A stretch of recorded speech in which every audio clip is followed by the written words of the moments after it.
Adequate notice of this meeting has been provided to the Co-Star, the official newspaper of the Borough of Belmar, and the Asbury Park Press on December 2nd, 2020, and notice of this meeting was posted on the bulletin board of the municipal building. Thank you, April. If everyone could join me to salute the flag of our great nation. I pledge allegiance to the flag of the United States of America and to the republic for which it stands, one nation, under God, indivisible, with liberty and justice for all. Everybody can just remain standing for a moment of silence for our troops, their families, and all our first responders.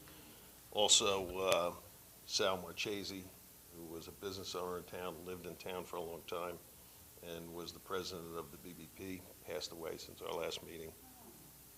And Pat? Jackie, the young 8th grader, Jackie Ninchala, passed away after completing her 8th grade year.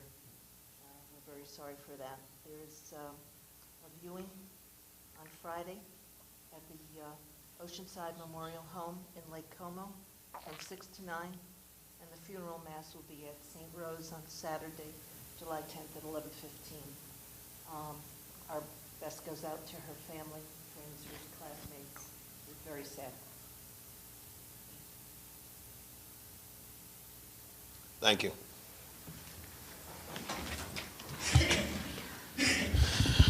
All right. The first thing on our agenda is we have to go into a closed session for a few minutes before we start the meeting. So, April. Resolution authorizing executive session, whereas Section 8 of the Open Public Meetings Act, Chapter 231, permits the exclusion of the public from a meeting in certain circumstances, and whereas there was adequate notice to the public of this meeting, and whereas the Borough Council is of the opinion that such circumstances presently exist, now therefore be it resolved by the Borough Council as follows. The public shall be excluded from discussion and action upon the hereinafter specified subject matter. The general nature of the subject matter to be discussed is potential litigation or contract negotiations. Minutes will be kept of the closed session. It is anticipated at this time that the above subject matter will be made public when the need for confidentiality no longer exists, and this resolution shall take effect immediately. Do we have a motion to approve? All in favor? Aye. We should be back quickly.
Waiting on April.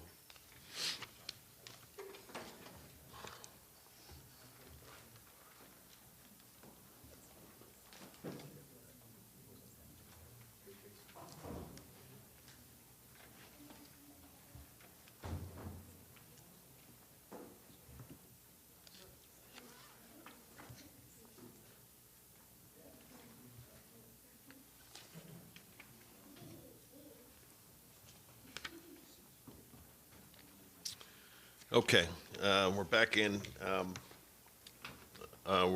workshop. So I just want to ask our chief of police, because she's here tonight, that give us a little update of how the weekend went. Good evening, everyone. Over the weekend, we had full force out there with our special officers.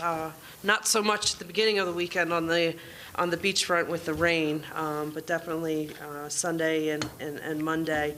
It was very busy up there. And at night, there was no major issues during the weekend. A lot of quality of life issues. The officers that were out on the streets and the full-time officers wrote over 200 summonses, borough ordinances, to include urinating in public, alcohol in public, fake IDs at the liquor establishments, fireworks, littering. They also issued approximately 177 written parking tickets. As far as the Park Mobile, I have a breakdown for the week, which was 578 summonses for the paid parking. If I had to, not guesstimate, but figure out the number for just this weekend, it was probably around 200 on the Park Mobile throughout the weekend. But other than that, there was no major incidents. Besides the quality of life issues, and the officers are out there, all I can do is, again, stress to make sure that you're calling the police department if you have an issue or there's a concern or a complaint, and we will be out there. Thank you, Chief. You're welcome. And just the one no-knock ordinance that we have on the first reading tonight. Can you just explain why we're putting that in place? Yes, so April and I received an email several months ago in reference to a solicitor that would like to solicit in town. And it was brought to our attention that there is an ordinance in Belmar that you can do this. There are certain criteria that you have to meet as far as what the business is, the individuals that will be going around presenting their product, or we have one that's for a Water Act or something like that. Usually does it every year. And then we have different criteria. So in that, there was nothing about not being able to go to certain residences. So we scoured around with different ordinances from different towns that have basically a no-knock. So once the ordinance is passed, we're going to come up with, you'll contact the Borough of Belmar. If you don't want to be bothered by these people coming to your door, you'll be put on a list, and anyone that does, address or come to the borough and want to solicit in town, your name will be put on that list that they're not to go to your residence. We are looking to change the time, correct, Mayor? Yes. Right now it says you can do it till 9 p.m. We're going to move it up to 6 p.m. But as long as, they produce what their company is doing, give us a list of their employees and who would be going around. They also have to provide us with their identification so that we can check, do a check on them and make sure that they are, good to go. And then that ordinance will be in place, and you'll be able to contact the borough to be put on the no-knock list. Thank you. Any other council members have anything else they want to bring up as far as the resolutions or ordinances that are on tonight before we move on? Everybody good? Okay. All right, we'll move on to petitions. April, we have any? No, we do not. Okay.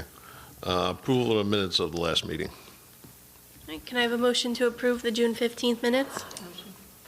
Second. Okay, Councilman Juan? Yes. Councilman McCracken? Abstain. Councilman Carvelli? Yes. Mayor Walsifer? Yes. Reports of council. Councilman Carvelli. Yes, thank you, Mayor. Let's see. So the first thing I wanted to bring up was Planning Board met 2 weeks, last Monday. We welcomed a new member to the Planning Board, Tony Almeida.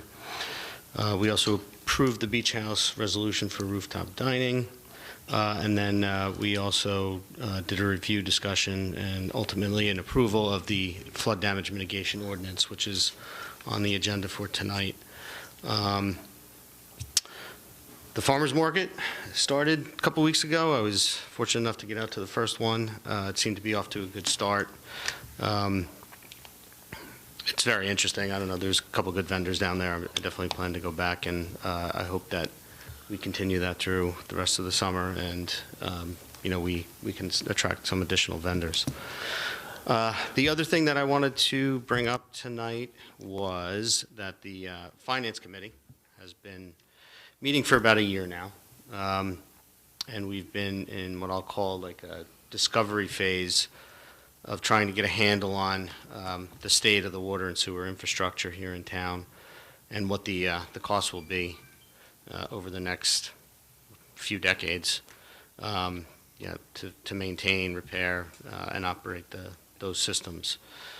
So, like I said, we're in the discovery phase. We're looking to devise a plan of how to proceed. Part of what we've done so far is reviewing what's called the I&I report, which was done back in 2010, and that basically details how much non-sewer water infiltration there is into the system, and identifies the areas that are in need of repair and all that sort of stuff. It turns out that not much was done between 2010 and now, and so one of the things we're doing is having that report updated to see how much worse things actually are. Also, a lesson learned so far has been what's happened on 15th Avenue, where I live. The replacement of the water line there has turned into quite a project. It sounds like when the company that's replacing the water line got down there, they were finding things that they didn't expect. It's causing the price to go up, and be more complex, and a lot of people being inconvenienced for a longer period of time. I forget, what is it, 4 blocks? That's correct. Yeah, and what do we pay for that? Off the top of my head, I don't remember exactly the cost factor, So but a couple $100,000, I believe, and that's without even paving the road yet. So anyway, along with the cost of water quality going up, there's more regulation coming on. Sounds like everything's on the table right now with the Finance Committee. We're assessing all of the options, whether or not we keep the system and repair it, sell it to an outside entity, or do like a hybrid, which would be an owner-operated arrangement where we still own the system, responsible for the repairs and whatnot, and then there's an operator that comes in and runs the system for us. So stay tuned on that, but I just wanted to give an update on what the Finance Committee has been up to as it pertains to the water and sewer system. Mayor, did I miss anything? No, I think you covered most of it. Yeah. I can't remember. The system is old, and we have to come up with a long-range plan on how we're going to handle it. Yep. And that's what the Finance Committee has been working on for the past year. Yep. So that's my report. Thank you very much. All right, thank you. Councilman McCracken. Thank you, Mayor. It's good to be back in person with everybody. No longer have those virtual meetings. The Belmar Housing Authority met last evening. All the units in that building are full. The roof has been repaired. Verizon, through a subcontractor, is in the process of updating the wiring in the entire building so all the residents have access through FiOS. And the parking lot has been paved and restriped, so that area along the back of the building looks much nicer. So great progress and a lot of good things happening at the Belmar Housing Authority. The next Shade Tree Commission meeting is on July 21st, 6 p.m. here in the courtroom. Tonight in the resolutions, you'll see a resolution authoring a grant to be applied for with the Community Forestry Program. That is not to be confused with the hazard tree inventory that the Shade Tree Commission completed some time ago. A report was filed. The commission had some questions, went back to the company who did that report. That person has gone through and answered or addressed those questions, and the Shade Tree Commission will be discussing those at this month's meeting. This resolution, number 168 that you see on the agenda, is for a complete tree inventory throughout the town. And what this will do is give a baseline of the trees that we have in our community and allow the Shade Tree Commission to be eligible to apply for future grants. This complete tree inventory hasn't been done in quite some time, and it'll be good to have an inventory of the trees in our town. But this is very different from the hazard tree assessment that was done some time ago. So that's my report, Mayor. Thank you. Thank you. Vice President Wong. Thank you, Mayor. Currently, I don't have any meetings coming up. Possibly in 2 weeks, I hope the day is for a little bit, and then I'll have a better report for you in about 2 weeks. Thank you. Thank you. The only thing I have is I was disappointed that the fireworks had to be canceled Friday night, but the weather controlled that. So we'll be postponing them and picking a new date. We're working with the company now to find out what would be a good date for us to have the fireworks show. And the only other thing, it was nice to see that 9th Avenue Pier is started a tradition of ringing the bell at sunset and having everybody sing God Bless America. So it was a nice tradition to see, and they started it, and they're going to continue that all summer long. But it's nice to have that in Belmar. And I don't think I have anything else right now. All right. So we'll move on to public session on any of the resolution items. If anyone from the public would like to comment on a resolution that's on the agenda, please step forward, state your name and address.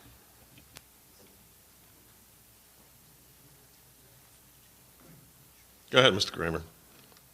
Gene Kramer, 4th Avenue. I just have a question. This is Resolution 2021-171 and authorizing execution of a jurisdictional agreement with NJDOT regarding Route 71. Kind of interesting. It says it's a jurisdictional agreement involves issues concerning maintenance of Route 71 within the boundaries of Belmar. Now, I know there's been a couple of issues over the years with Route 71 and their jurisdiction over the pedestrian crossing over by the senior building. I'm not sure whether this involves any of that. But actually, I live up at the north end. I'm a little more concerned about Route 71 and the replacement of the Main Street Bridge that's going to lead to Avon. I'm just wondering, is this like greasing the skids for NJDOT to use their power of eminent domain in order to acquire right-of-way and move the intersection at Main Street and 5th more over towards Klein's property?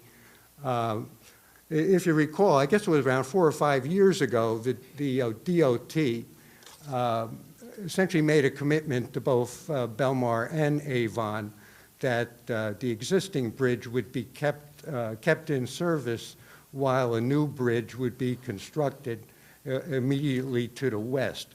And I think that's going to take some change in the roadway arrangement at the north end of town.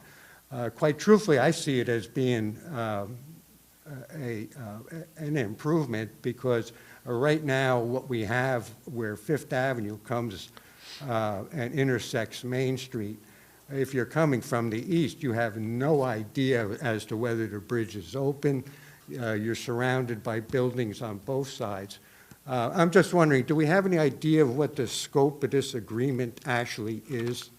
Yeah, we do, and it doesn't have anything to do with that. I'll let our business administrator explain a little bit further, but it has to do with the money that we got for the lighting on Main Street and, what was it, Cityscape? Yes, grant? Mayor. This was a streetscape project for Main Street. In order for us to close the project out, DOT wants us to just sign the agreement. This is from the EDA and the Department of Transportation. So this is just an agreement that we maintain the plowing and things of that nature. They worked on a part on 8th Avenue that they had to work on just a few months ago. So this has nothing to do but with closing an agreement for a grant for streetscape. That's all this is. Okay, so this has, as far as you know, doesn't have anything to do with the replacement of the bridge? Has nothing at all to do. In order to, We of course, haven't heard anything about that Yeah. since you did. Yeah, it's been all quiet, so they haven't contacted us on anything about the new bridge. So we know as much as you do. Yeah, I was going to say, with all this talk about infrastructure funds here, I guess what we'd like to get is at least our little piece, Mhm. Okay, thank you. thank you. Okay. Jack?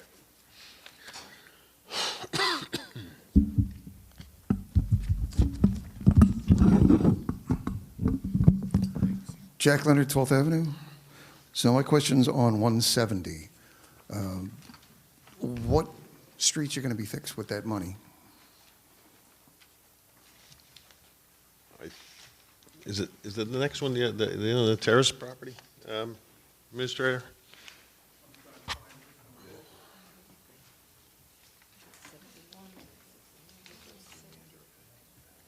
Or is that the one in remainder of 15th? Oh, it's the remainder of 15th Avenue, that one. So, Okay. so it gets paved all the way to the ocean. Okay, yeah, because it said was 15th Avenue and other. Just wondered what the Well, other was. What I think the other means is, we're gonna do some curbing repair on 16th, and then the county said if we do the curbing repair, they'll come in and pave the whole thing for us, so Okay, so I it's got think nothing that's to what do the with the other remainder part of is. 12th Avenue that still has to Yeah. get paved. that's what the engineer told me, there was some money in there, that we could do that curbing, and then the county's gonna come in and, Monmouth County's gonna pave it for us. Okay, We still have 12th Avenue to finish up. yeah, yeah. 12th Avenue to finish up, that's in the process. We tried to get them here before Memorial Day. They could not get here before then, but that's still in the works. It's still on the books, though? Yes, sir. Oh, yeah, that one is. Thank you. It's been 28 years since it was No, I paved last. realize that. We're Yeah. getting there. All right, thank you. Anyone else?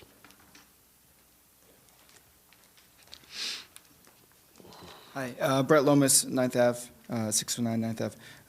To go with the Route 71 question, the Main Street there is where I've mentioned a couple times that there's no cross signals.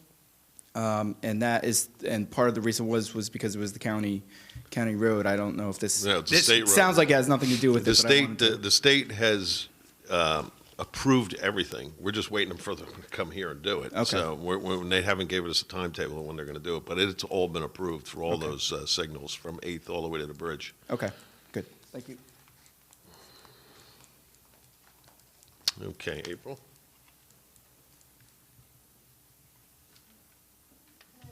Motion to close the public session? So moved. Second. All in favor? Aye. Can I have a motion to approve the resolutions as listed on the consent agenda? Second. Okay, Councilman Juan? Councilman McCracken? Yes. Councilman Carvelli? Yes. Mayor Walsifer? Yes. Next, can I have a motion to approve Resolution 2021-152? This is a revised version of the resolution previously adopted.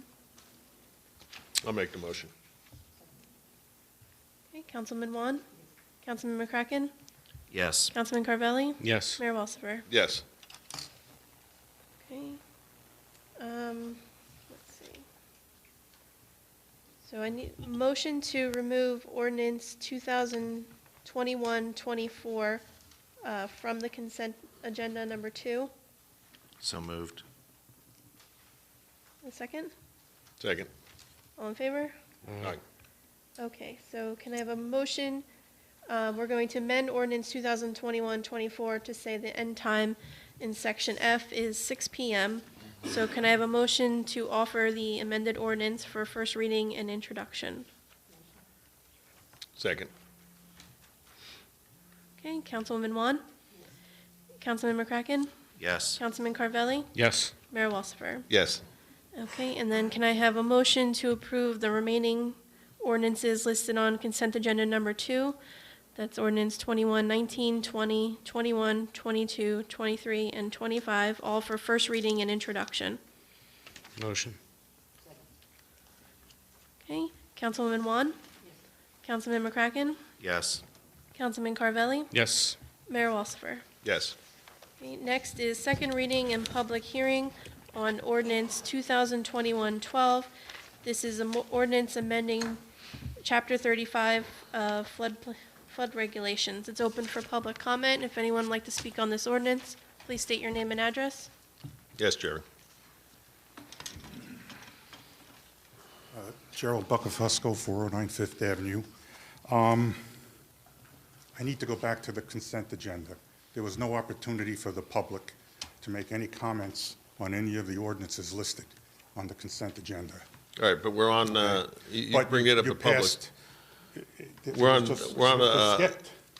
Respectfully, sir, there didn't have to be public, or an opportunity for public comment on a consent agenda for a first reading of an ordinance. Well, that leads There's me to only an my- opportunity for, there's only a requirement for an opportunity for public comment on a consent agenda that addresses resolutions. Okay, and what's the legal authority for a consent agenda for ordinances? NJSA 40:49-2. Can you, and that is the procedure that says introduced and having passed at a first reading? That sounds But the- about accurate, correct? But the town has an ordinance, 2.7, that states consent agendas include items of business excluding ordinances shall be included under a single section of the agenda known as the consent agenda. And then I believe the second sentence thereafter, it might be the third, talks about how the purpose of that is to address items that are adopted or passed by the Borough Council. Yeah, But when but- something is on first reading, it's not being adopted or passed, it's But just it's being still, introduced. the exclusion still applies to ordinances. No, There's it no does not. consent agenda for ordinances. There is, and it's left into the discretion of the governing body pursuant to 40:49-2. And how was there a first reading of all the ordinances listed in the consent agenda? Because it was done by consent agreement. But it says it has to be done either read or, first read by title. Neither was done. The ordinances weren't read, and they weren't done by title. No, that's not what the statute says. The statute actually reads every ordinance after, and the operative word there is after, being introduced and having passed a first reading, comma, which first reading may be by title. Now, when you're interpreting a statute, there are two controlling terms that is basically used by the legislature. The first is the word shall, which indicates a compulsive effect. The second is the word may. Now, when the word may is used, that indicates that it's actually a permissive function that's designated to the governing body in applying. But you would agree that the ordinance has to be read, correct? No, I do not agree, because as it was done through the consent agenda, that was proper. Well, I think you're kind of on a little thin ice here, because these ordinances that were just passed by consent agenda could ultimately be found not to be permissible, because you haven't had an appropriate first reading. Now, every ordinance can be found to be not permissible, but it is our opinion that this was a valid first reading because it was done through a consent agenda, and there is nothing in the statute or the borough ordinance which prohibits a first So let's reading. go back to your analysis about the routine and ordinary thing that's in the borough ordinance. Didn't you say that that kind of overwrites the fact that, the ordinance actually says that ordinances should not be done by consent agenda? Isn't the Now- consent agenda to do routine Okay, now I'm on the matters? same page, sorry. Took a few seconds. So, consent agendas, when passing on resolutions, are designed for routine matters. However, we've got two separate legislative functions that we're dealing with. One is the resolution, which, yes, I would agree with you, that can be handled for routine matters. Whereas an ordinance is not a routine matter, which cannot be adopted on only one reading. An ordinance requires a second reading, which is why the opportunity for a public comment and hearing is always provided on the second hearing date. But the consent agenda also requires that the matter, whether it's a resolution or an ordinance, be of a routine and ordinary matter, doesn't it? No, that's for resolutions. This is, we're dealing with an ordinance, but now Well, we're talking I in don't know what circles. ordinance you're reading, but in the plain language that I read it, it says that ordinances should not be passed by consent agenda. So And when you have something- in here an ordinance which is not ordinary in any, you have the ordinance that deals with the cannabis statute. That's not correct. That's not an ordinary ordinance. That's not a routine run-of-the-mill ordinance, is it? It is a routine run-of-the-mill ordinance because you're just amending the land use ordinance of the borough. I'm not And- entirely But this certain is a what whole point new you're trying to issue. make. Shouldn't the public have the right to have a discussion on that? That's what the opportunity for second hearing is, which would be provided at the next available borough council meeting. But when you do a consent agenda on resolutions, you're allowed to have a public discussion before the resolutions are voted on, correct? There's no statutory requirement to mandate a public comment on a consent agenda in authorizing ordinances on first reading. All right, so let me ask you, on some meetings, we have 5 ordinances that are all read individually, right? And in this meeting, we have, I don't know, I'm just looking at it, 6 or 7 that were put on the consent agenda. What determines whether a consent agenda is done or not? It's left up to the discretion of the borough council. Now, in this case, it would be timely, it would be efficient. I can think of a number of reasons which would make it warranted. There's no harm or foul in going from a consent agenda, issuing something on first reading, as opposed to reading them each individually, because under both circumstances, there's no requirement that there be public comment.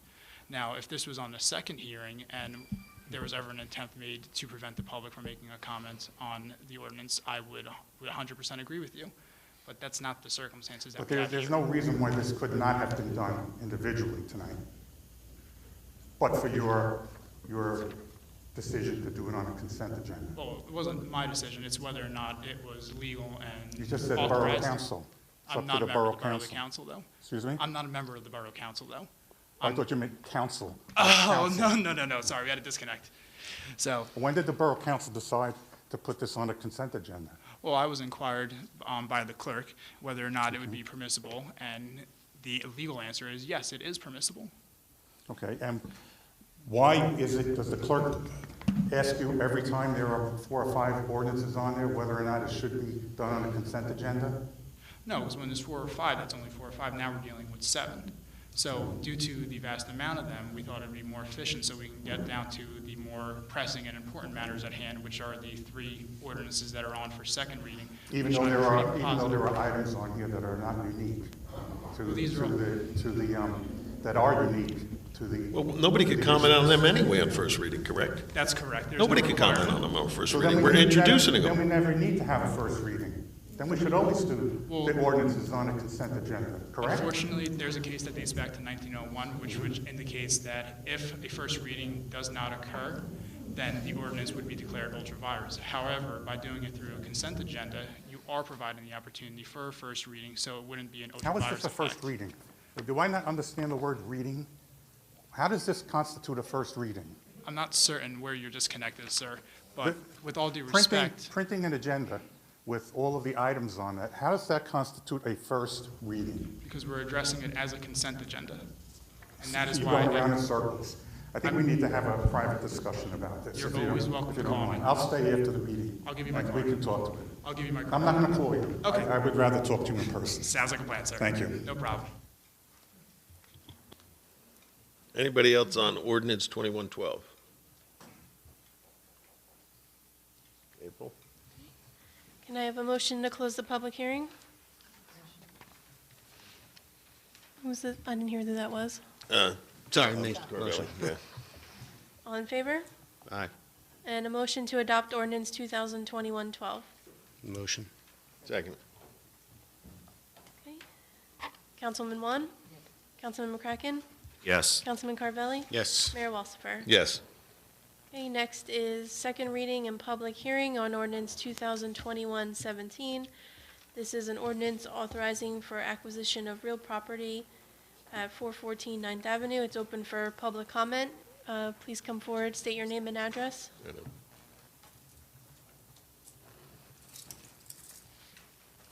Hello, Jim Bean, 612 16th Avenue. This ordinance stinks, it's slimy, it's abuse of power, and it's corrupt. And the idea that, well, let's just say before you guys vote and put the words eminent domain forever attached to you guys, I'd like to suggest an alternative political outcome that maybe will help everyone. If this was brought to a referendum in November, which won't cost a dime, you guys will not have to vote yes on eminent domain. You won't be seizing property from private citizens, and it would actually allow the townspeople to decide whether this is legitimate or not. I understand the reason why the town wants this building, but I don't agree with how you're doing it. So if some of you would vote no, say I would like it to go to referendum, come November, then let the townspeople actually decide whether this eminent domain is a good tool that we can use all over the place in Belmar. And but if you vote yes, this will forever be tattooed on your career as a politician, that you supported eminent domain and you took private property. That's all I have, thank you. Patrick, you want to comment on that? Yes, sir, I'm sorry, I didn't catch his name. Jim. Sir, I just wanted to just explain. I don't want to hear it. Okay. Thank you. Well, for the rest of the, Yeah, we'd like to hear it. So for the rest of the public and members of the council, this isn't an eminent domain ordinance where it's just going to proceed eminent domain out the gate. What this does is it provides. Can you guys hear me better now? Yeah. All right, sorry. So what this ordinance does is it doesn't mean that we're going to issue an eminent domain proceeding right out the gate. What this does is it provides the money to begin negotiating at arm's length.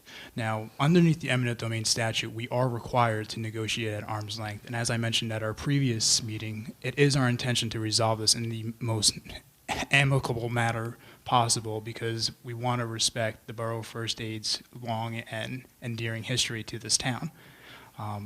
So as far as that, we're going to immediately initiate eminent domain proceedings. That's far from the case. Our goal is to negotiate until we hit a brick wall, and then there's nothing further. And at that point, we would have to make the decision on whether or not we're going to proceed by filing a declaration of taking. Does anybody else have any questions about that? No, I think that's, He said that we're taking private citizens' property. Is that accurate, considering it's a 501? Private entity. Okay, you said citizen. So, Still private property. although it is a private entity, it is a 501c organization. So any proceeds that are given to it or are used, Is it publicly owned? is it publicly owned? It's Yeah. owned by Is it publicly owned? Answer the question. Is it publicly owned? Can I answer? Yes. Okay. So the answer is no, that it's not owned by the Borough of Belmar. So if However, it's not publicly, what is it? it is owned by a 501c charitable organization. Which So is it's a not owned private- by a private person because it can't be used for private. The word person. I It don't is- argue. It's private. It's not public. I understand your point, sir.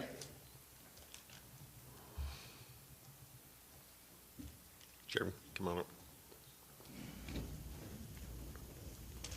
Hi, Sherry Russo, 1218 Briarwood Road. I wanted to ask for, sorry, I was late today. There was a lost dog, and I'm a block captain, so that made me late. I don't like to be late to meetings. I don't want you to think I was squinching out. My problem with this is I think that I read that there was like fees. I couldn't find like what the fees were. I remember when I originally asked about this, once again, that we had all the money. We don't really have all the money. Now we're making this huge bond when originally we could have done this very easily for much less money. And I just wanted to say once again that I think this is a horrific situation where, for $70,000, for $100,000, we could have spent $500,000 to save first aid, and we would have saved $1 million. That's a lot of money to me, and I'm sure to a lot of the average citizens who live in Belmar. Now, we're bonding this out, which means we need to put a down payment on it, which that's more money to come up with all these fees that we have. And it seems like, there were all these problems with the past administration about how much money they spent. And yet here we are spending so much money, and there's no Hurricane Sandy that rolled through our doors on this administration. I think that is a huge amount of money to spend. I think the fees are huge. I think at last council meeting when I asked about what our bond rating is, and nobody even knows what it is, on how we're getting a loan and what our interest rates. And I think that we're putting like the cart before the horse here. And, we don't know what our rates are going to be. Let's just do it anyways. We don't care about how much money we could have saved. Let's just do it anyways. I think that is a bad situation. And I think that eminent domain is even a worse thing to do. Like, here we are, we're trying to take something when we should have negotiated this out for a small amount of money originally. And I'm sure plenty of people in town think this is also a horrific situation, and I just wanted to say my piece. Thank you. Anyone else? Mike?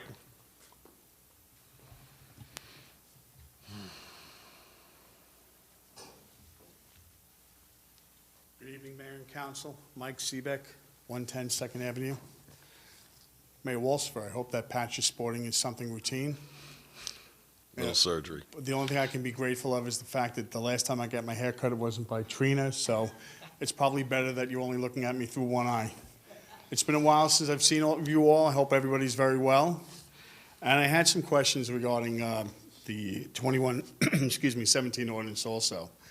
Because I found the path to where we are today a little convoluted, so I'm just going to try to get some clarity. Did not the borough either issue a bond ordinance or an intent to a bond for $1.5 million originally, when I guess the negotiations started breaking down between the borough and the first aid squad? I think a bond was passed, wasn't Patrick? I believe are you talking about from back a few years ago, or are you talking about the one from last session? Yeah, we I don't adopted think a it was bond last ordinance. session, but No, we adopted a bond No, yeah. for 1.5 because we had to make a bid on the building. Yeah, and that was only on first reading. So we actually went through a financial expenditure to issue a bond ordinance for $1.5 million for the intended acquisition of this building for said purpose of continuance of first aid in the town. Is there any reason we didn't bid $1.5 million? Because I think that's what's really created a situation I'm having trouble understanding. Well, as a town, we had to go out and we had to get an appraisal on it, and the appraisal come in less than that. So that's what we had to bid on, the appraised amount. So then when there was another bidder that came in higher, we agreed to pay the higher price. I think that building's important. I think it's important for public safety. There's been a lot of different allegations against us for not doing this or not.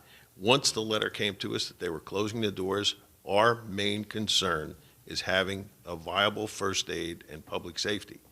Now, we can get blamed for a lot of things. We were in negotiations. We were doing all that. And this is the part where we're at right now. So, and I'm not saying that's not the case, but was there any discussion of use of eminent domain on or around the time that the town went to bond? In other words, were the mayor and council putting in a plan B in effect that if they were not effective through that path, that they would have this as a secondary path of acquisition?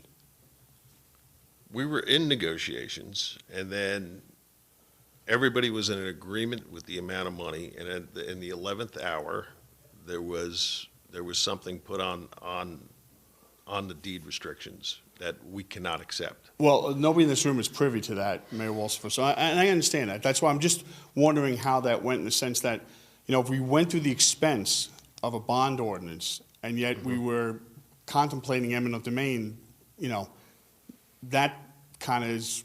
No, we only contemplated it when the deed restrictions came into play.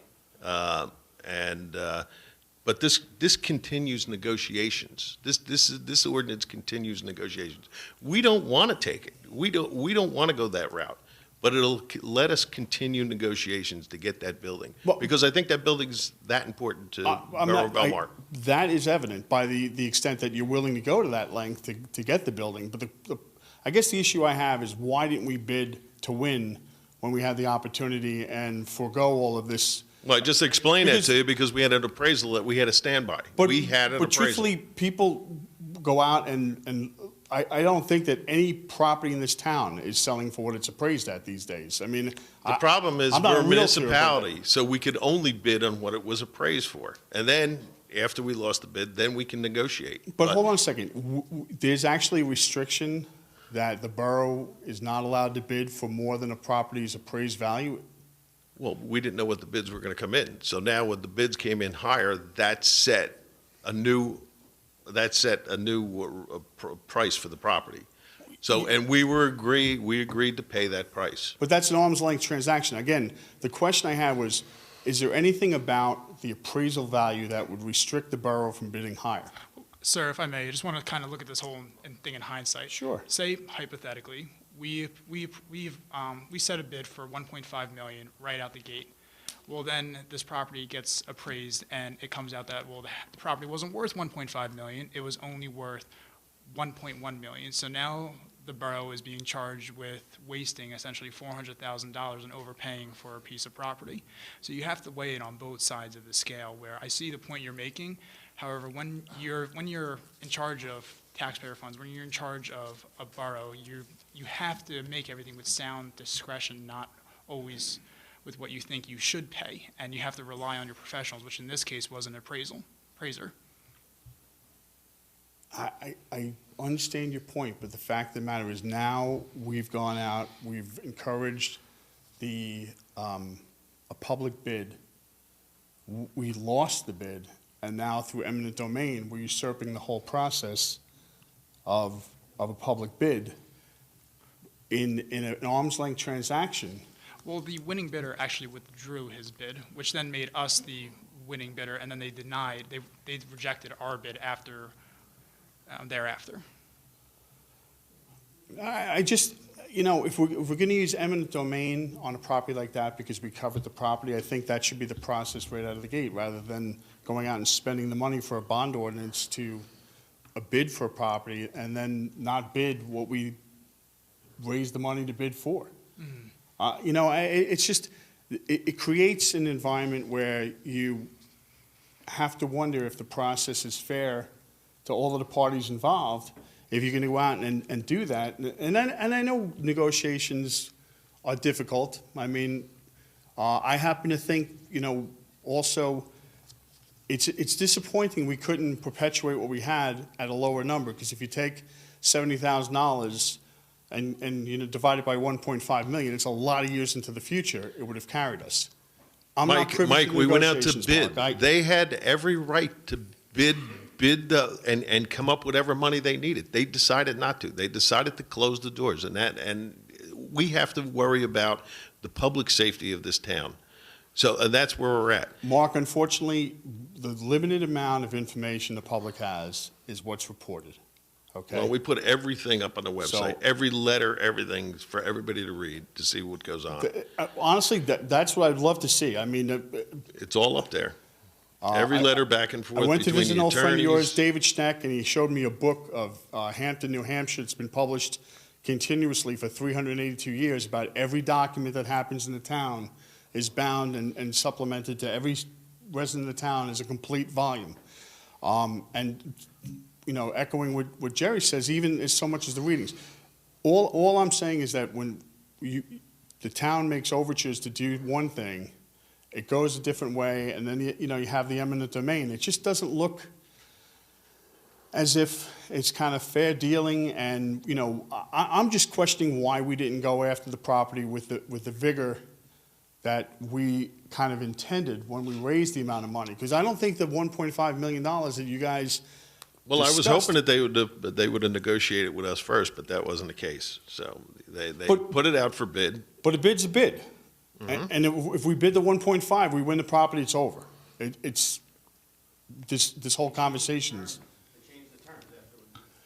I don't know what terms were changed. I know that the bid is a number, and high bid wins, and we weren't high bid.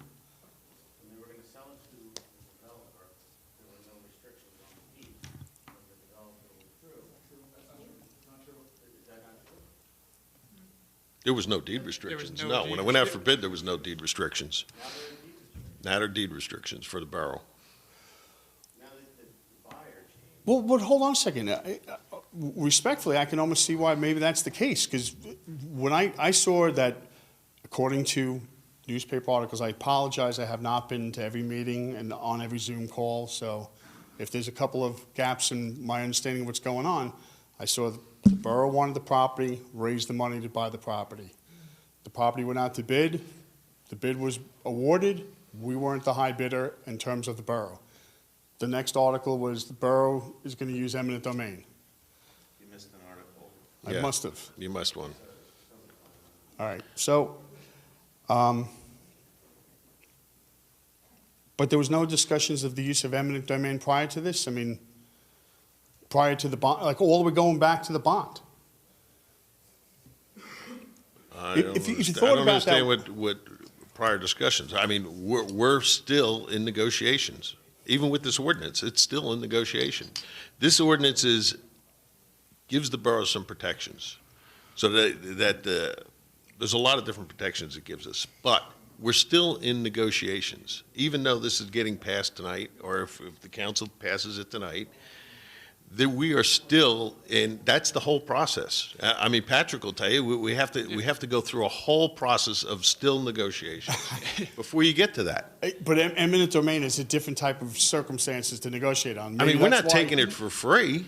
I believe me, I'm not saying that. I understand there's a price of everything. It just seemed to me that when the borough went through the process of raising the money, spending the money to do a bond ordinance, you know, we should have bid the property to win the property and be over with in an arm's length transaction, and this would have been over.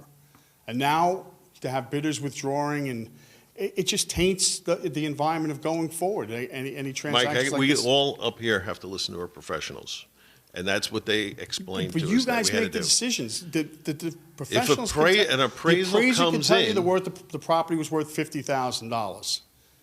Okay.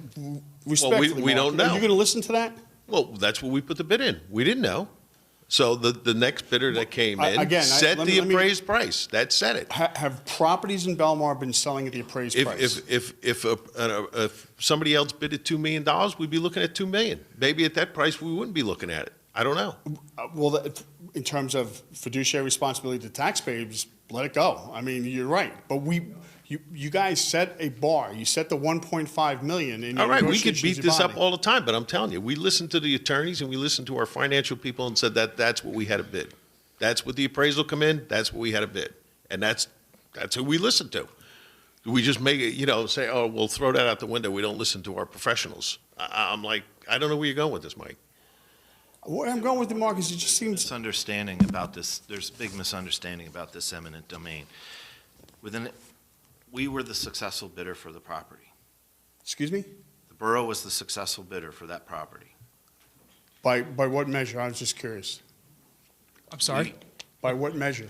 Oh. Because the other bidder withdrew, is that That's correct. the measure? So we were the successful. So then, honestly, we should be buying the property for 1.1 million or whatever you guys bid, right? No, because now the appraised is what the other bid was. So that raises the bar that we could go to that, because now that set the price for what the property was worth. Which is a fair market value, which is what we're offering to pay the Belmar First Aid Squad, even though, in my opinion, the Belmar First Aid Squad should be donating that building to the taxpayers. We have for 100 years been supporting the Belmar First Aid Squad, writing checks out of our personal checking accounts annually to offset their operating costs. Yes, they have some debt on the building, but why did, I don't want to speak for them because I don't know their reasoning, but I have that question as to if they want the building to remain as a public use, if their priority is the safety of the citizens of Belmar, which is our responsibility here as a governing body, why are they not being more charitable with their resources in looking at how they can work with the borough to continue their operation, to continue their tradition, and continue the legacy that they have established in town? For some reason, they've decided not to do that. And here we are in a borough, time and time again, offering, I think there's a misunderstanding that people think eminent domain is we're getting it for free. We're not getting it for free. You're still paying fair market value for that property, which was elevated from an appraisal that we got from another bidder who ultimately decided to withdraw his bid, I'm assuming because he saw the importance that that building remain as a public safety building for the citizens of this town. So I wish we could have the Belmar First Aid Squad come in here. But, you know, their attorneys advise them not to talk with us, only through attorneys or, you know, do negotiations and whatnot. Yeah, I get all that, but I was just wondering, were you party to the negotiations directly, Councilman McCracken? I am not on the negotiating team now. Okay, could I maybe get a show of hands who was on the negotiating team representing the mayor and council with the first aid squad? I don't know what you mean by negotiating team. It's the professionals that are doing it, and we give them guidance. I mean, like, I'm not sitting on it's the attorneys that get together to do it. Okay, but you guys ultimately make the decision. So let's say they... Yeah, we made the decision to say, okay, we still want the building, so But even before that, go back, just humor me for a moment. If we went back further and said, you know, what were they looking for in terms of additional funding and stuff like that? And Councilman Kraken, you're right. I know we've been supporting them a long time, and they provided service for a long time. And it seems to me that is kind of consistent with a lot of other first aid squads in various towns around us, ours being a little bit more long-lived than theirs. The first aid squad went back quite a bit. So again, this is why when Are we talking about going back to the 70,000? Yeah. Well, first, Mike, you know, we have a budget to it here, too. It wasn't budgeted for. Last year, we had a lot of different problems that we had to pay a lot of different things for them, that their business model really wasn't working. So we didn't really want to see their books. All we wanted to do was take a look to see where the problems were so that we could budget correctly to keep them going. In the process of doing all that, we got a letter that says they're closing up April 1st. We called up and said, this is crazy. What are you guys doing?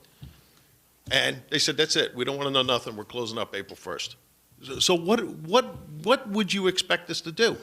We need a proper first aid in Belmar for public safety. And now... But I guess, so if this is all water under the bridge that you're talking about... But I'm struggling to understand how that happens in a vacuum. In other words, they say, well, we need an additional 70,000, and the borough says, okay, and then they send this letter, we're closing down, and the borough says, no, we're not, and then they send a letter saying we're closing down. We have a whole staff to deal with personnel, so I said, maybe it's not all about money. We could do all your personnel that has to get paid, we have a whole staff to do that. We are all computerized, everything. So we could have did that, we could have took that from them. We could have did a lot of different things just instead of just throwing money that we had not budgeted for.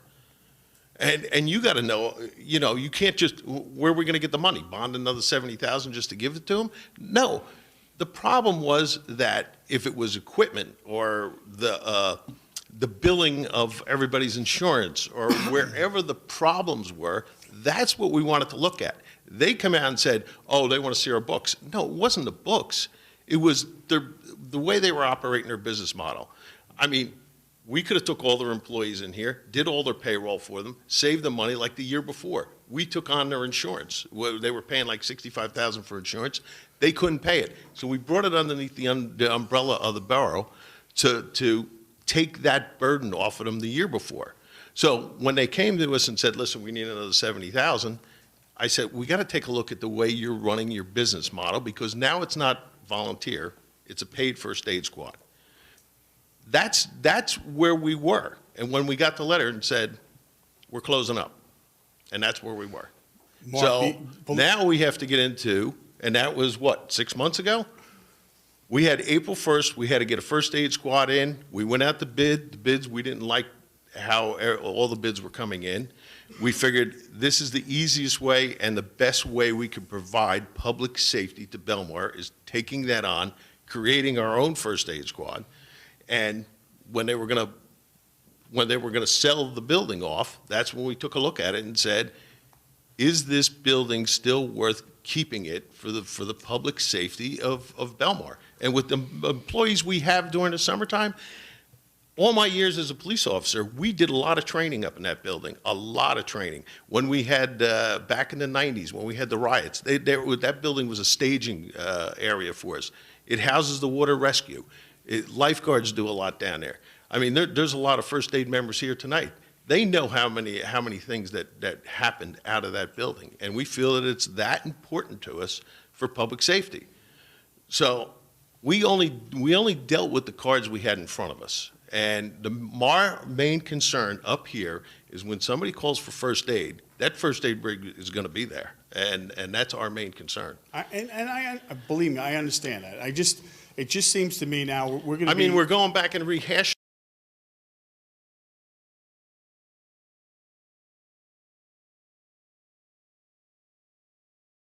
The way you get to measure how your elected officials are making decisions and stuff is based on what their decisions are and the facts. And quite honestly, to Sherry's point about, now it's steamrolling into a couple of $1 million between equipment, payroll, and, now that taxpayers, after the ship is sailed, is finding how much the ship is costing to sail. And, this is the transparency I'm looking for. That's why I asked about, the eminent domain. If it was there in the beginning, we didn't use it, then the whole spending the money for a bond ordinance was just, it just potentially unnecessary. I don't know. I just question these decisions because it looks to me as if. We can go back and forth all night, but, okay, that's what you perceive the whole thing as, but we don't. So it was a process. We had to go out for the 1.5. Because we had to spend $250,000 to come up with, to put the bid in, and we didn't know what the bid was going to be until the appraisal come back. So we can go back and forth. So if we lost the bid, we'd be out 250 grand. No. Is that? No, you get the 250 grand back if you lost the bid. Is that how it works? Okay. Yeah. I was just, okay. Listen, the more transparency you guys can provide, the better. It's the only way we can evaluate how things are being done. Okay. And I know how important first aid is. It just now, it seems to me like we're all getting a bunch of facts and figures that are perhaps not in line with what the expectations were when this whole process started. And in hindsight, maybe it would have been easier to have negotiated differently at the $70,000 mark. I'm just, that's the reality. Believe me, we tried. Okay. Well, thank you very much for your time. Thanks, Okay. Mike. Have a great night. Thanks, Mike. I actually have a question about, when we pass a bond ordinance to spend 1.5 million, I mean, are we going out and getting that money right away? Or are we waiting to see No. if, No, you don't. I didn't think so. No. Yeah, so it's not like we spent any money to pass that ordinance. No, that's correct. Right, okay. Because there's temporary bonding anyway in advance of the permanent. Yeah. That's correct. Yeah, okay. Thank you very much. Brett Lomas, 609 9th Ave. I'll be real quick. I just want to clarify, because a few minutes ago you guys had mentioned that there were no, the deed restrictions were right out of the blue, after we had already won the bid. But, it was reported that as, and I'll read the article. It says, as part of the bid requirements, all bidders were required to submit certification that they would not seek to expand the existing non-conforming use of the property or to develop the property for uses other than single-family residential homes. So, what were the deed restrictions other than on top of those Well, that are a first of all, problem you have for to the get borough? approvals. You would have to come to the borough and get subdivision approvals and go through the process to get to that point. No, I mean, I guess my question is, what deed restrictions The deed were restrictions added that are added to the are an borough, issue for the borough? that we can never change anything on there. We can't expand the parking lot by 2 inches. We can't do anything else with that building.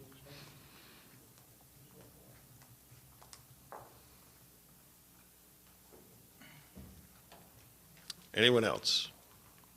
Yes, Mark. Mark Levis, 904 13th Avenue. It's hard to swallow because the things we're hearing coming from the people at the first aid squad are a lot different than the story that you guys are telling us. And it almost seems like this was the plan from the beginning, to strong arm them into giving you the building, or they're going to have no other choice but to pack up shop.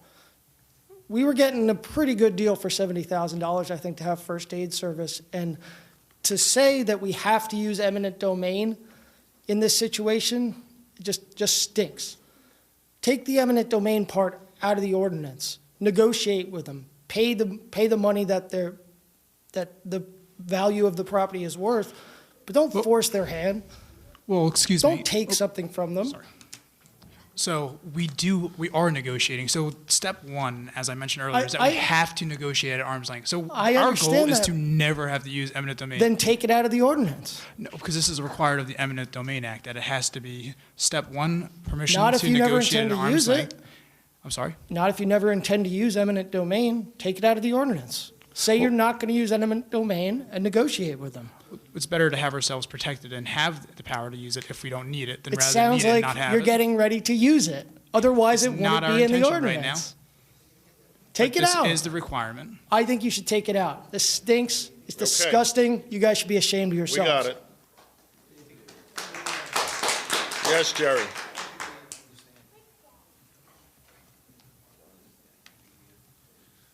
Jerry Buckafusco, 409 Fifth Avenue. I think we actually agreed on something in terms of this ordinance. I agree with you. This ordinance just gives the borough the authority to purchase the property, correct? That's correct, and I Right. think it's a miracle. Right. So the thing I'm worried about, though, is the next step.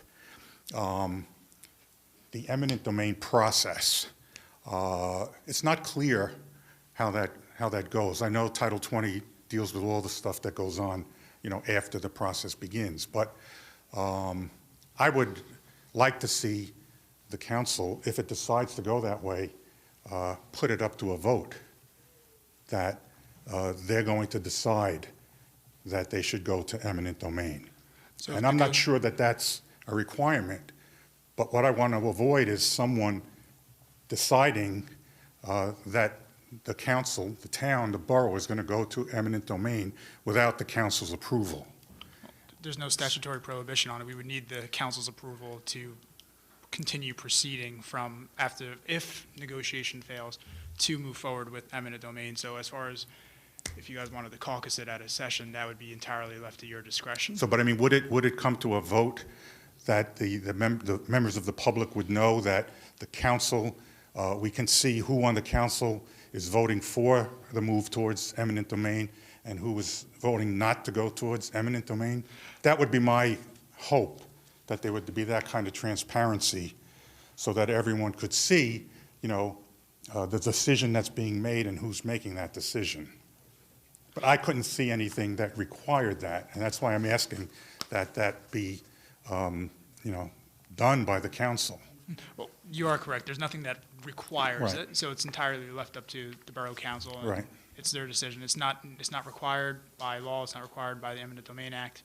So at the end of the day, it would be something that would be purely left to their I mean, I don't want to discretion. read in the Coast-Star that, tomorrow morning, it was decided that they were going to go to eminent domain, and the case was filed in Monmouth, Superior Court to begin the condemnation proceedings. That's what I'm saying to the council. I think you have an obligation to us that if that decision needs to be made, that it be done in public. All right? I don't want to see or hear about, a filing that's already been done at the county without any public input. Because then the next step would be that, as someone else said, then at that point, it really should go to a referendum. I don't know that everyone in the town is is decided one way or the other. I'm not taking a position one way or the other. My position is simply, before you make a decision, I would let the people make that decision for you.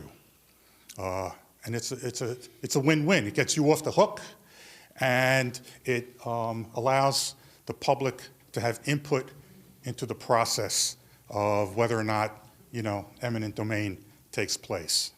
All right, so those are my comments. Like I said, I have no, I'm not going either way on it, but I strongly suggest that you either decide to take a vote on it, or before you do that, get it out to the public somehow. A referendum would be the ideal way to do it. Let the people vote. We have members of the community on both sides saying we should, we shouldn't, we shouldn't.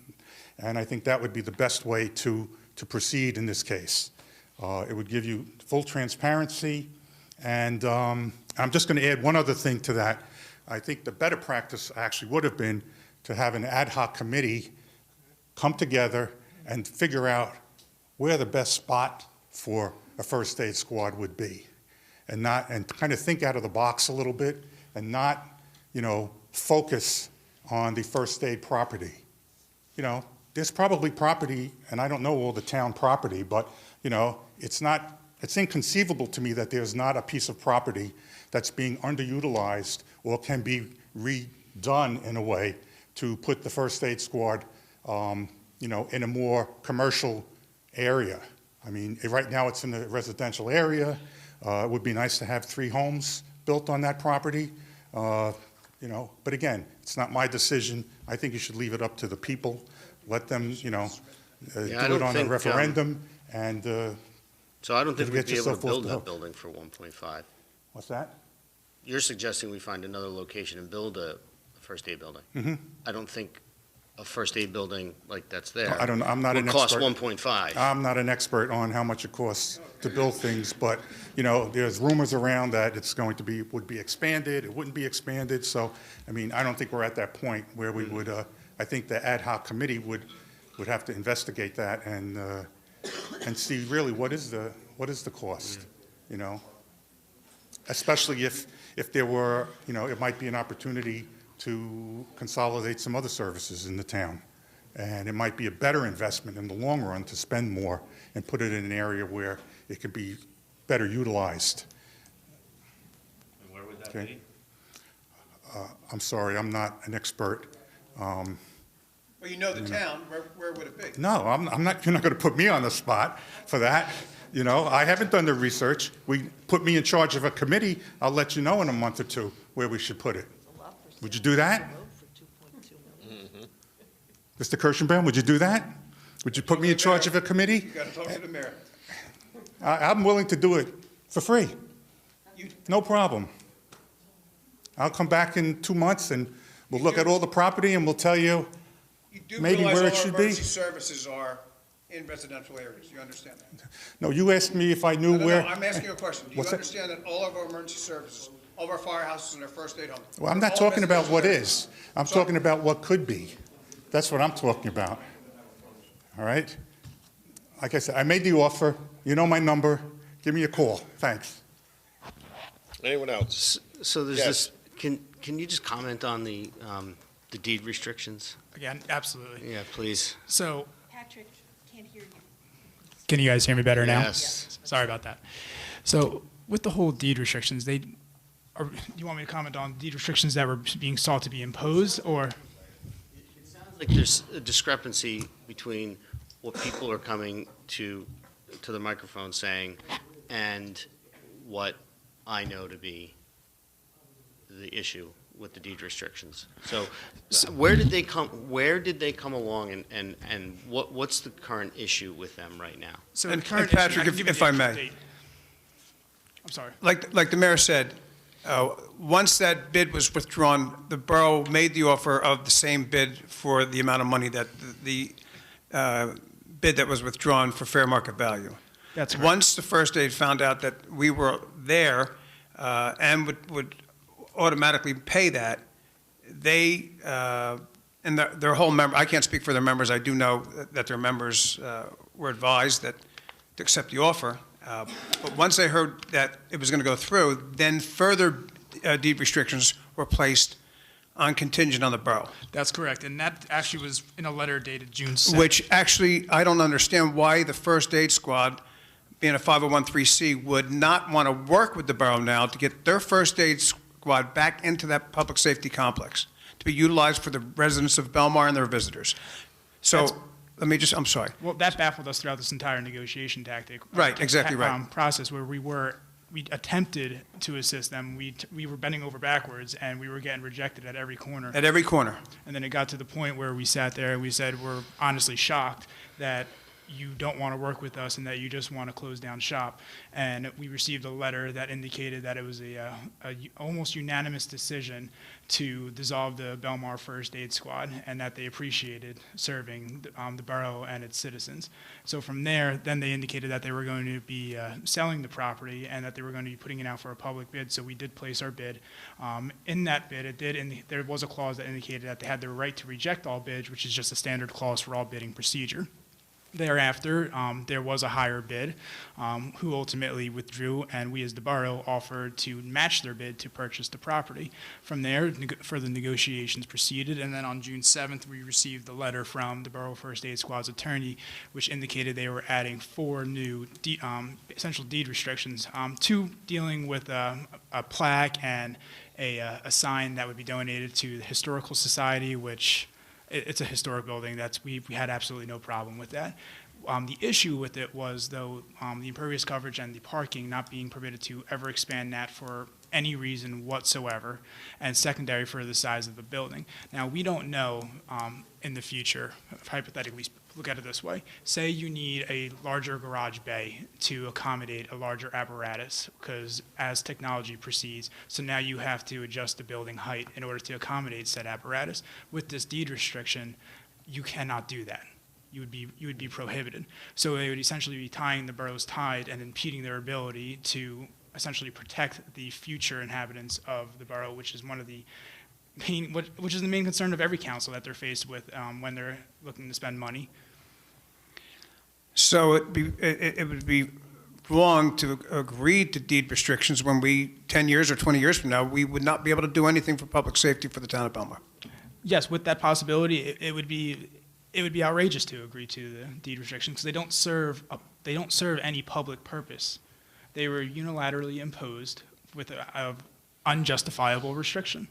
Only after they learned that the town was going to be the purchaser. Correct, on June 7th. Okay. Do you have something, Brett? Yeah, because the article that I read from was from May 28th. That's what I'm confused So about. there were mostly. deed restrictions, but there were additional deed restrictions. Because this one says that the winning bid agrees to not expand existing non-conforming use or develop it for other than single-family house. So maybe I'm not reading it wrong, but it seems like if you have already agreed to not expand the use, then what's the problem? So Somebody could have came in and bought that building and left it just exactly as it is and ran their business out of there. They didn't have to take the building down when they were buying it. Right. What that restriction said that if they decide to take it down and subdivide the property, they have to put 3 single-family homes there. But you could have bought it and been grandfathered in to use that building whatever way you want. Right, as long as I didn't expand it, right? That's correct. Yeah, well, Right. it would have been up to the borough to come to a planning board, just like anybody else. But so why, But the deed restrictions that are on there now, you couldn't even come to a planning board, you couldn't get any kind of adjustment or any kind of relief for anything that you wanted to do there. Okay.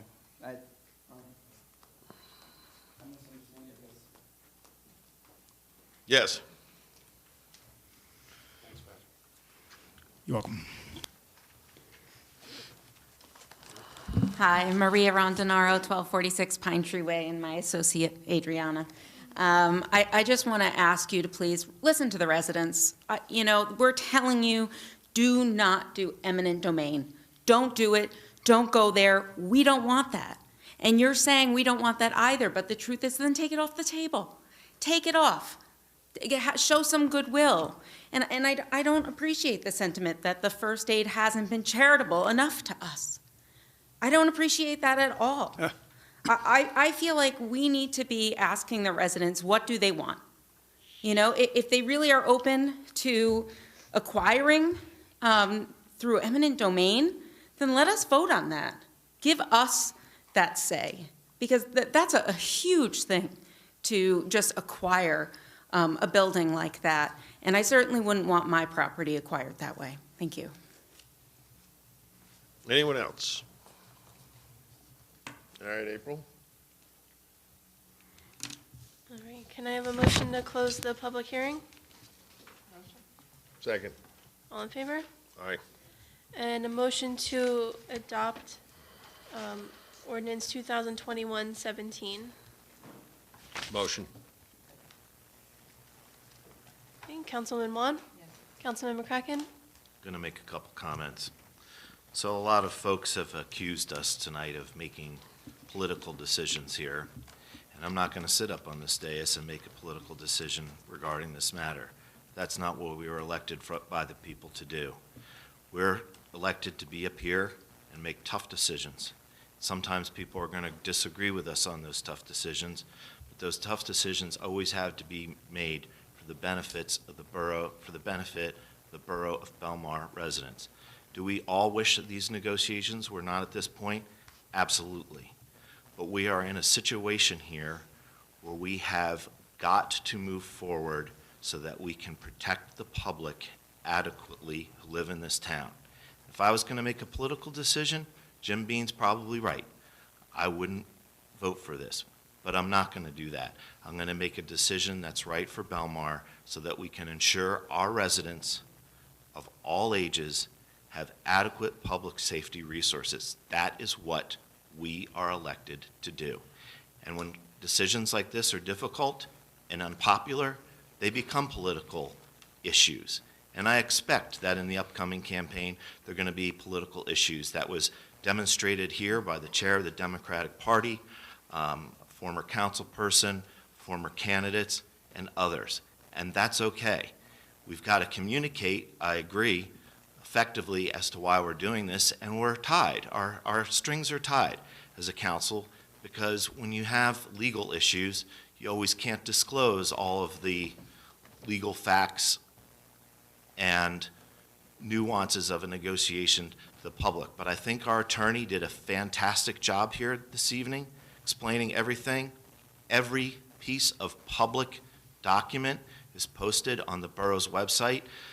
These are actions that haven't been taken in the past, and we have to move forward in protecting the public, and we have to support the legacy of the Belmar First Aid Squad, and we have to make sure that the 100 years of fantastic work that they did protecting our residents continues.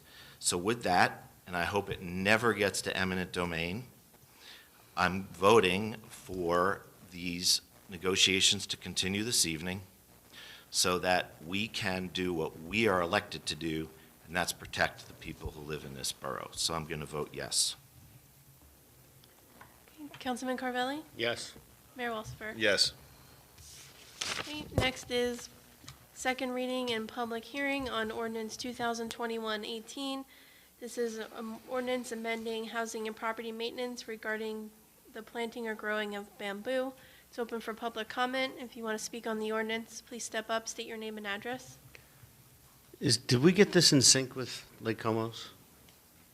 Yes, I believe Yeah, we did, it's the right? same, right? Yeah, Yes. it's the exact same. Okay. Yeah. Anybody want to speak on this? All right, seeing none, April? Okay, a motion to close the public hearing? Motion. Second. Okay, and a motion to adopt ordinance 2021-18. Motion. Okay, Councilman Juan? Councilman McCracken? Yes. Councilman Carvelli? Yes. Mayor Walsifer? Yes. All right, on to public session. Anybody want to come up and speak on behalf of the public, or, yeah, Jerry, come on up. Jerry Buckafusco, 409 Fifth Avenue. Councilman McCracken, the comments that you just made really offended me. I am not here as a candidate. Other people who got up are not speaking as ex-candidates or chair of a party. You know me, I think, as well as anyone. I would be here, standing here, if I was running or not, okay? And for you to come out and make those assertions as to why we're standing up here, I think is just is ridiculous, really. I'm sorry And you I feel don't- that way, Jerry, but I you feel that way, make a habit of coming to these meetings and attacking us. No, I make a habit of coming here and trying to get you to be more transparent. Because This you're is not doing the most job that you should be doing. This is the most transparent administration I have seen in this borough in 25 years. Yeah, okay. So I know Yeah. you disagree with that, and I understand that. That's okay. Well, then You your know, idea of transparency and my idea of transparency are totally different. Can we okay? improve? Can we do better? Of course we can. What I was saying was I wasn't accusing anybody. Mm-hmm. All I was saying is difficult issues are going to No, come. what you were saying were people are standing here. Jerry. Go ahead. Go ahead, finish. They're my comments, but go ahead, finish. Let's work together. All right. We need to provide a good public safety system for our residents here in this town. I'm offended that it is potentially becoming a political issue, because it shouldn't. Now, I realize it might not be a party line issue, but it's going to become a political issue. That's what happens when you have issues like this. People are going to take sides. People are going to have their opinions. We need to come together as a community, not constantly be bucking each other, criticizing each other, and making accusations about people on this dais that are absolutely untrue. We sit here every meeting, whether it's virtual or in person. We have to, you know, that's our job. We signed up for this. But, you know, for people who are truly sitting up here, volunteering their own time to try to do what's for town, I don't have a problem when people disagree with me. I have a problem when people accuse me of things. And that is what happens time and time again. It's got to end. Well, that's Cannot part of the job. continue like that. That's part of the job, unfortunately, as you know.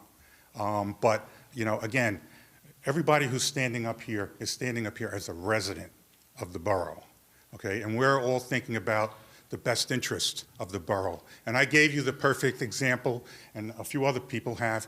This doesn't have to be a political decision. Leave it up to the people, put it out for a referendum, get the vote, and then you can decide, and then you will be doing what the majority of the people would like you to do. Yeah, I That's don't it. disagree. There are certain things that absolutely are appropriate for a referendum. Mm-hmm. But I also believe that people elected us to make informed decisions, balanced decisions, and tough decisions, and that's also part of the job. So part of the job isn't trying to skirt those positions and kick them back to everybody else. Well, I don't Because think putting this on because we're not willing to stand up here or sit up here and make those difficult decisions. Well, I think it would show much more strength if you say, you know what, we will let the people decide what to do in this instance. That's, I think, is a real signal of strength. It may come to Okay? that, and it may come to that. That's my suggestion. It may And very I think well you'll all come to be that. better for it. May Thank very you. well come to that. Yep. Yes.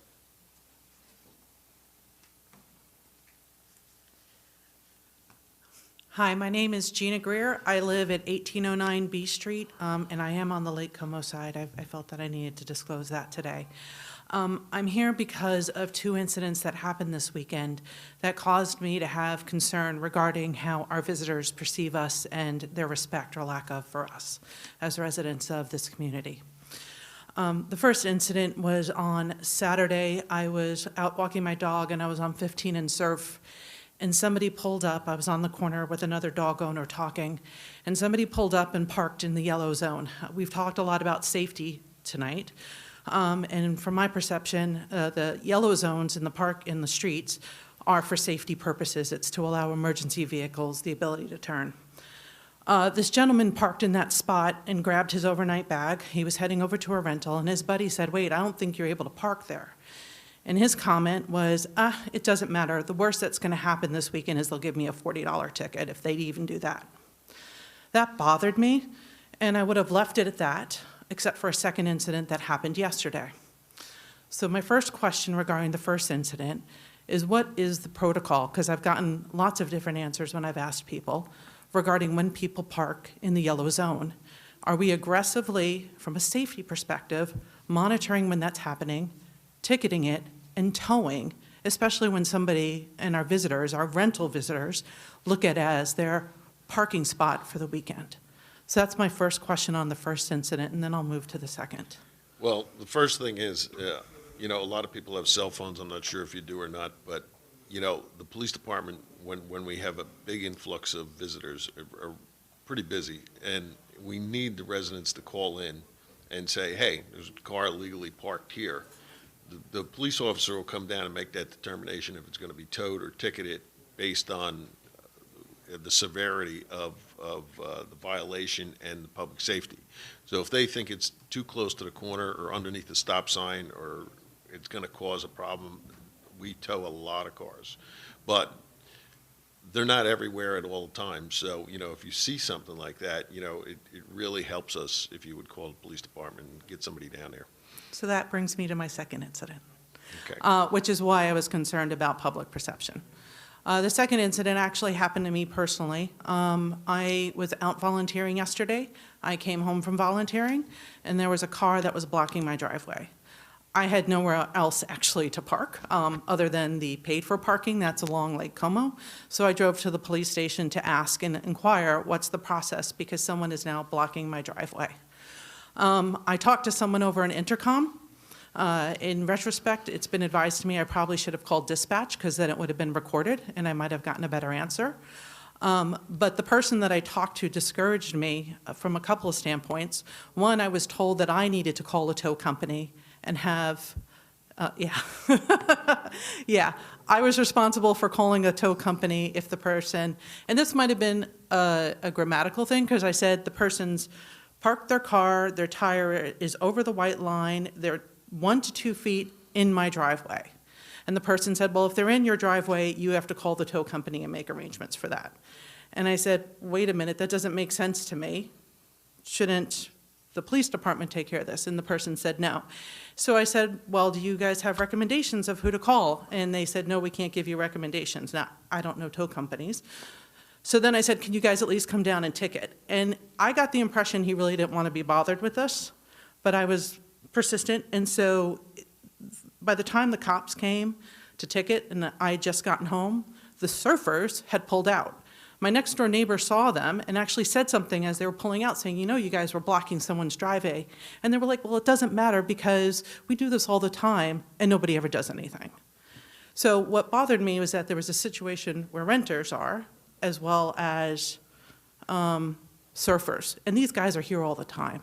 So, Mayor, I understand if I take the responsibility and I make the phone call, but my second question is, if they're blocking my driveway, who's responsible for that? I don't know where the disconnect was. If somebody's pulled all the way up in your driveway, yeah, then it's your responsibility. You have to sign the summons and call a tow truck. But if it's on the street blocking your driveway, every one of them gets towed. So I don't know where the disconnect was. We'll talk to the chief. The chief had to run to another meeting, but we'll discuss the situation with her. Okay, and I'll commit to letting you guys know when I walk my dog and see people parking in the yellow. Yeah, absolutely. Have you been in touch with your block captain? I have. Claire? I have. Is it Claire? Yeah. And Claire said that tonight's the meeting, so she said it'd be good for me to actually come here and speak as a citizen and let you guys hear it from somebody else. So that's why I'm here. Okay. Yep, so thank you. We'll check into it. Anyone else? Linda? Linda Sharkus, 4th Avenue. I have 2 different issues I'd like to talk about. During COVID, information for planning and zoning was posted online, what the plans were, what the deficiencies, and now that we're back doing meetings in person, none of that stuff is available. It's difficult, if you want to be involved, to get down to the borough and go review the plans. The first day, I tried to look at the last zoning board meeting. April actually had the day off. Could you imagine? She takes a day off. I know, it was great. But unfortunately, I didn't have time after that to go look at the plans. So I'm hoping that we could put those plans for both zoning and planning back online to increase the transparency that everybody's been talking to tonight. Can we do that, April? Yes. No, we aren't. A lot of the towns stopped doing it, actually. It's easy to do when you have an architect or an engineer and attorney involved because it's very easy for them to make the PDF copies, and it becomes a little more difficult for the average homeowner, that they don't have a scanner and things like that, but we can work on that. Okay. Yeah, I mean, even if we require a PDF copy or something like that. I mean, we can't, I don't think that we can require it, but we asked for it during COVID. We asked for it because we weren't allowing people in the building.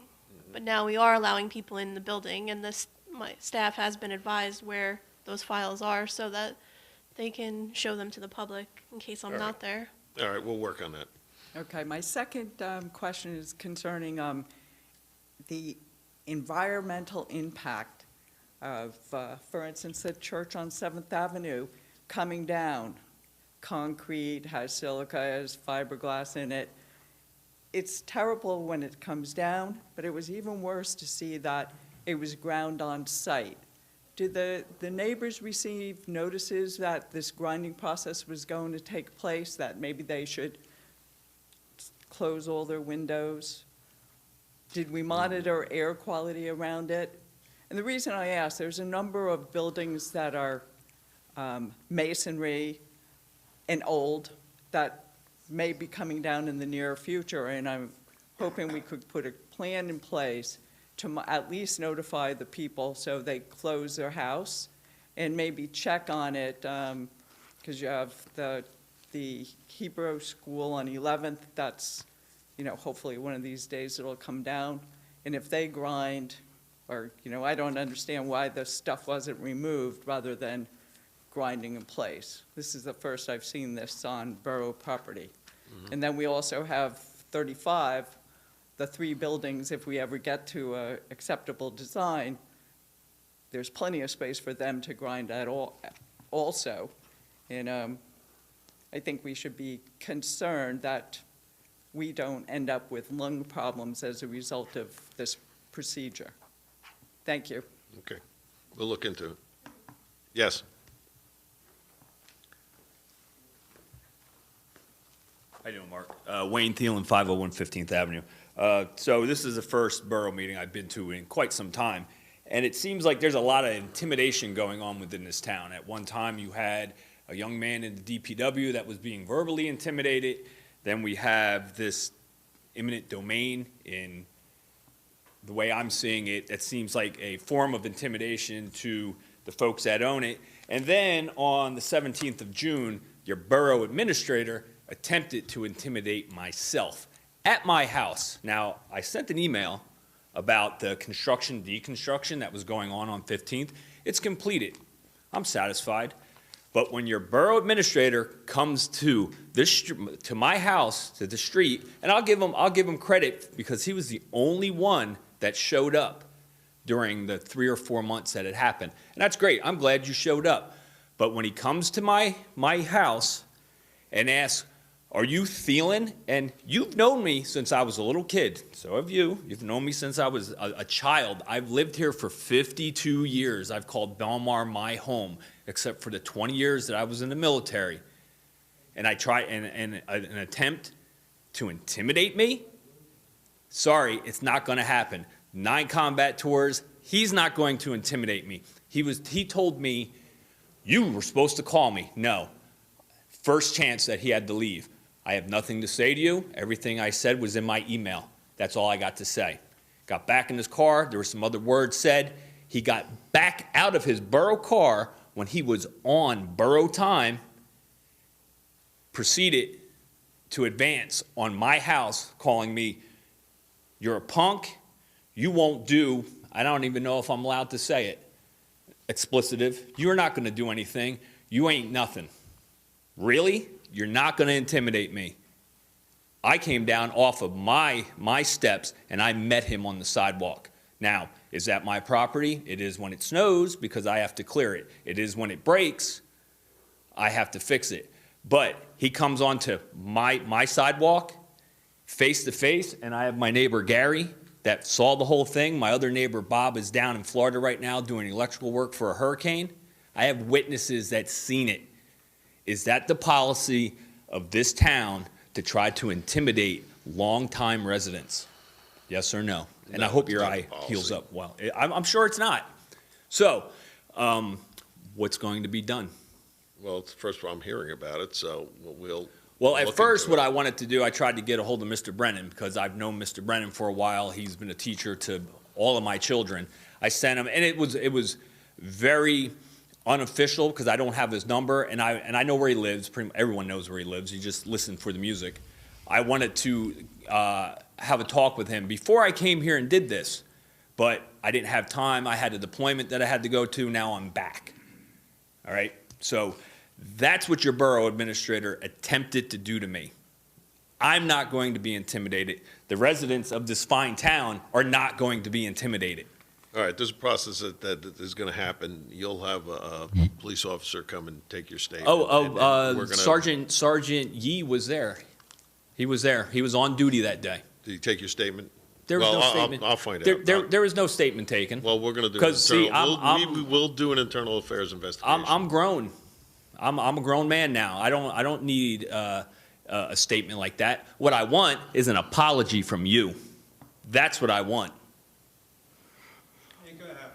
There it goes. The only thing I'm going to say now is that as this involves a personnel matter, do we're not gonna the proceed to have any investigation more now. Further public comments on it. Okay. Okay. So I'm just going to instruct the Borough Council to have no more further public comments, only because it does involve a personnel issue.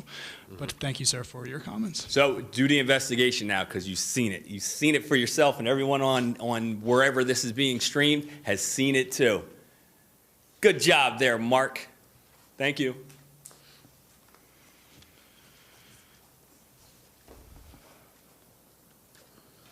Yes, Sherry, go ahead. Sherry Russo, 1218 Briarwood Road in Belmar. First, I want to say I had absolutely no previous notion that I was going to stand up and speak. However, Councilman McCracken, who I don't know that I remember you coming here a lot on when it was the former mayor and council. I used to be here a lot then, and I would stand up and speak then if I had a problem, but I don't remember you standing up and speaking then. Am I correct, or did you come here a lot in previous mayor and council meetings to stand up as a member of the community? Sherry, if you'd like to make some comments, go ahead. If I just asked a question, did you speak then? That would be yes or no, I can't super recall simply. every meeting in town that I've any. attended and when I've Did you- spoken, so I'm sorry, I'm not Okay, on trial so- up here. I guess the problem is that, I mean, I am not going to run for office again. I don't know what your notion is. However, you said, this was what I wrote down, what you said, you have a problem with people who accuse you. However, you certainly accused me of coming up here because I ran for office. Now, oddly enough, the speech that you just gave sounded pretty much the same as your tax speech that you gave before you voted to raise our taxes. It was kind of the same speech. It was almost like a little bit of like, you know, the same thing, which I find very interesting. Also, we're all talking about like the first aid building, like the former mayor, who's an attorney, isn't the attorney on that. I mean, this isn't some nobody that is representing first aid. It's the former mayor and an attorney. So I take it that what the former mayor and an attorney is doing is something legal, like that it is a legal thing. We didn't say it was illegal. We didn't say. Right, but so we're talking about things like, oh, this was wrong and that was wrong. You know, it's someone who's doing it. There's an attorney working on it, you know? I just wanted to make that point. But I really find offense to the fact that, like, you know, if somebody is part of the town, you know, in the former administration, I stood up when there was a problem that I had. I told that administration plenty of problems back in the day. Other people that stood up today and agreed with me, I disagreed with them back then on things. I don't understand how someone can be elected and have such a problem with members of the town coming up to speak. Now, I believe in a two-party system. I know a lot of people believe in a multi-party system, but the way I grew up, my father was a former Marine and Air Force, and we were always taught two-party system. And more than half of my friends are the opposite party of me. So this is not a party issue. This is not a political issue. This is not a, oh my God, I ran for office, now I got to say something. I was saying something when it was the past administration. So I think that that is uncalled for and unnecessary. The mayor has never said anything to me ever. I don't know what the issue is here, but I just wanted to call attention to that. I find it funny that you have a problem with people that accuse you, yet that's what you're doing. Sherry, Odd. Sherry, come back to the microphone. Because? I'm sorry if I offended you. I'm going to apologize. I mean that. What comes... And the other people. You offended other people that are in here. That is a horrific thing to say about people, that we have an agenda because I'm an opposite party. And anybody else that I offended. That was certainly not my intent. What is discouraging is that the facts with the sale of the first aid squad have been exaggerated and twisted, and they are just not true. By who? I'm not going to say anybody because then I'm going to... But once again, the attorney is representing, who's the former mayor, the attorney is representing them. So if you're saying that the facts are exaggerated and twisted, like I printed out some stuff here, like, I don't know. Let me just finish my this comments. Is Pringle's stuff that he wrote about you. I'm not like making stuff up in my head. It's discouraging when you're on a council, you're trying to get the facts out, trying to be transparent, trying to do the best for the town, and there are people, whether intentionally or not, misrepresenting what happened and what the actual situation is. I hope it's unintentional. I hope it's not political, because if it is, it's not going to get this town where we need to go. My intent was not to offend anybody, hurt anybody's feelings. It's just discouraging at times when you're constantly bombarded by people who are what appears to be misrepresenting the facts for their own personal gain. And that's what I'm saying. It doesn't matter. That isn't me misrepresenting the facts for my own personal gain. You just said that to me. Didn't say it was you. Said it's just generally happening. And what I'm saying is, whether you're Republican, Democrat, Green Party, whatever, it doesn't make a difference. That's just not healthy for our town. We cannot continue to do that. What if it's not a party issue? Have you considered that? It probably isn't, because there are people from both parties. I mean, Correct. Some people from the opposite party of me have said that I was directing those comments to them. I'm not. There were other people who are sitting in the same party who are friends of mine that came up. So please don't take it personally. I apologize if I offended you or anybody else. That was not my intent.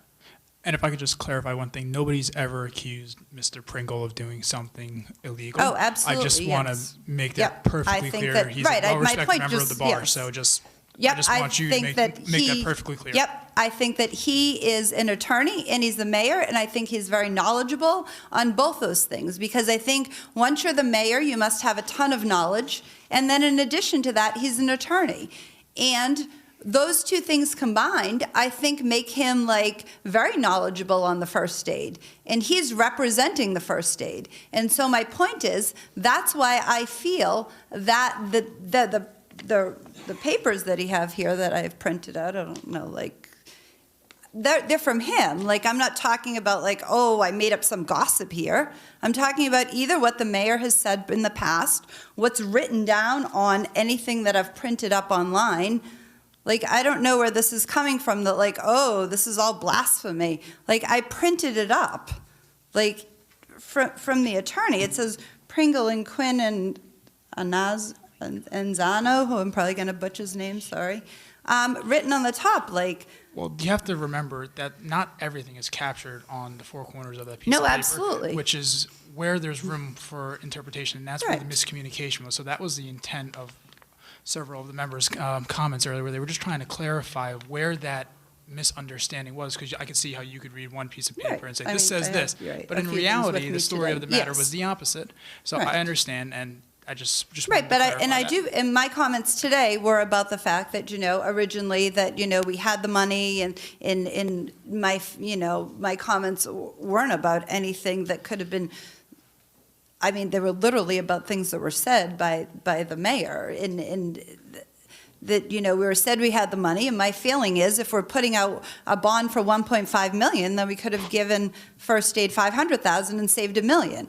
That's not like gossip, that's just subtraction.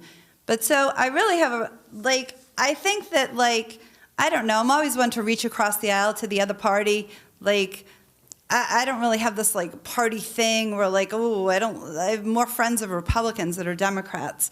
And so I think that, you know, when you get elected to mayor and council, if you can't handle or you don't expect that people are coming to have a different opinion than you, Belmar probably wouldn't be the place.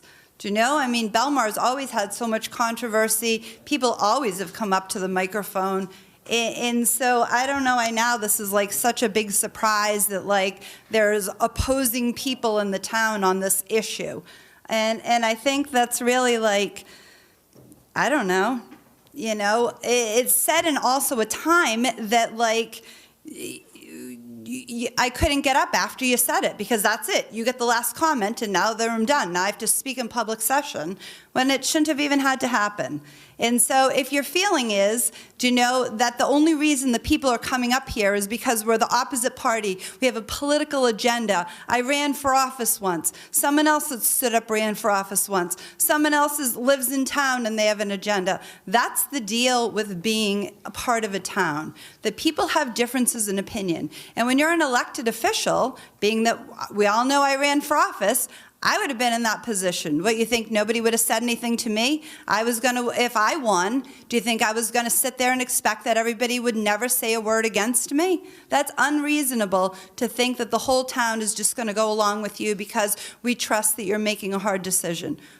We know that there's tough decisions to be made, absolutely.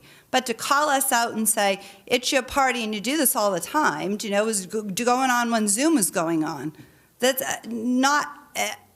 I think that's absolutely ridiculous. And that's all. Thank you. Anyone else? Yeah, Mike.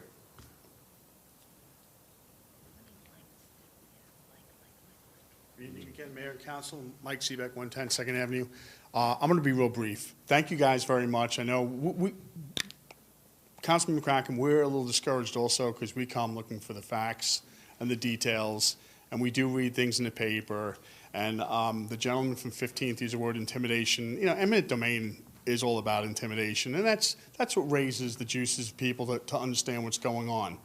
So I guess I have this utopian thought that one day we're going to come to a meeting and a guy like Jerry's going to stand up and say, well, maybe you should put it to the people, and let's see what they think. And the whole council's going to go, you know what, that's a great idea. Maybe we should just put a referendum out there and put it to the people. Because quite frankly, in the absence of the facts, when Mark, I understand your reliance on the professionals that are appointed, but we didn't elect the professionals that are appointed, and if we don't have the information, we basically have to sit here in the audience and go based on what we have. So we do come seeking the facts.